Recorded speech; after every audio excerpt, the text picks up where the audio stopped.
Rythu Bharosa and గ్రామ సచివాలయం ఈ వీటి మీద శ్రీమతి అని మీ పేరుంది. ఎందుకే సార్ అలా, అది ఎలా జరిగింది? ఎలకా సూరిబాబు, యాక్చువల్గా అయితే బిల్డింగ్ ఓపెనింగ్కి నేను వెళ్ళలేదు అక్కడికి. ఎట్ దట్ టైం నాకు సర్జరీ జరిగింది. సో డ్యూటీ ఇన్ హెల్త్ నేను ఆ ప్రోగ్రాంలో పాల్గొన్నా.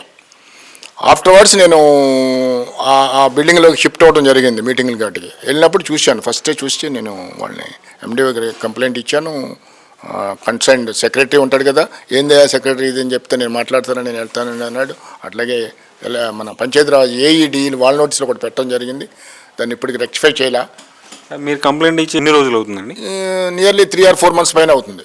4 months నుండి సేమ్ అది అలాగే కంటిన్యూ అవుతుంది. ఎవరు పట్టించుకోవట్లేదు, గురించి పట్టించుకున్నాడు కూడా లేదు. ఎందుకని అంటారు? అది కావాలని ఇంటెన్షన్, అది నన్ను ఇన్సల్ట్ చేయాలని నా ఆలోచన.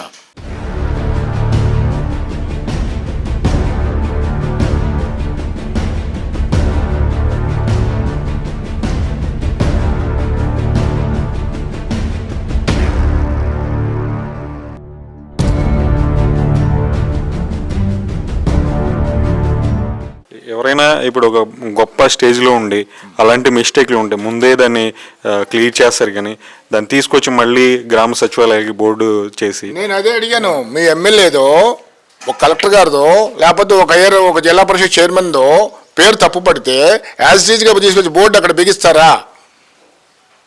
సర్పంచ్ అంటే గ్రామానికి ప్రథమ పౌరుడు. మరి గ్రామ పంచాయతీ ప్రెసిడెంట్కే అవమానం పరిస్తే ఇంకా మీరేం చేసేది? దానివల్ల ఏదో నాకు తప్పు కొట్టినందువల్ల నాకేం నష్టం లేదు, అది మీరే తప్పును పొందుతారు తప్ప నాకేం నష్టం లేదు అని కూడా చెప్పాను. నేను దాన్ని రెక్టిఫై చేయించమని కూడా చెప్పాను.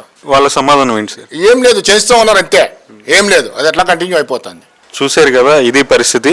ఈ గ్రామంలో సర్పంచ్ గారి పేరు ముందు శ్రీమతి అని యాడ్ చేసి సార్ వెళ్ళి కంప్లైంట్ ఇచ్చినా కూడా వాళ్ళు పట్టించుకునే పరిస్థితి అయితే మనం చూస్తూ ఉన్నాం. అది ప్రస్తుత గవర్నమెంట్లో సర్పంచ్కి ఇచ్చిన గౌరవం.